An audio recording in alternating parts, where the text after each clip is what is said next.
Shepherds and their sheep were a major part of the economy of the Middle East. When several of the shepherds would meet up in the evening, they would find a place where their sheep could graze and rest. Each of the shepherds would take turns watching the herd, so that all the shepherds at one point would be able to rest for the evening.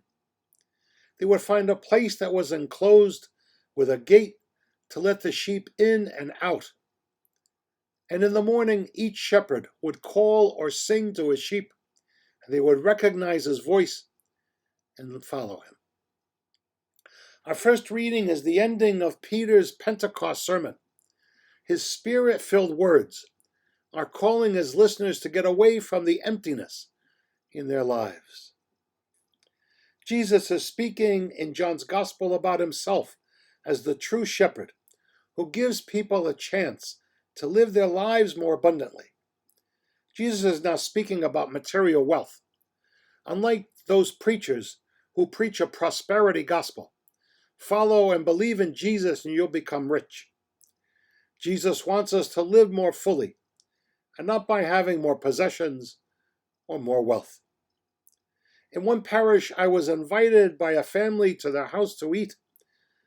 I have been in people's homes before and saw a table spread with the finest china because Father was coming to dinner. I went and saw how poor this family lived. Not even a TV in their house. I was embarrassed to find that there was no cooking extra just because I was there. Instead, what they had, they simply took less for themselves so that I can share with them.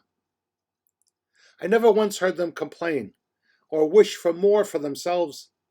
I saw a family, a husband and wife and 3 children, happy with what they had, happy with each other, and content to be able to share with me as their guest. Jesus never states that following him will make our lives easy or comfortable. Actually, Peter reminds his readers that following Jesus means following his path to the cross. We can see the pandemic we are in today as a curse or a punishment from God. But we must also look at what people are doing during these times.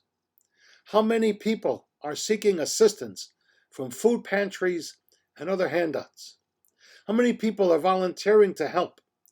How many doctors and nurses have volunteered their time and efforts to assist in hospitals, even though the risk of contracting this disease is so high for themselves? People, do we look to vote based on our pocketbooks or on the best care for the most vulnerable in our society? Are we consumed to see wealth and material possessions as the most important part of our lives? Can we find joy and abundant living with simplicity and the ability to value people as being more important than wealth or possessions? And what do we find our abundance? Is it in Jesus? To all, have a blessed and safe week.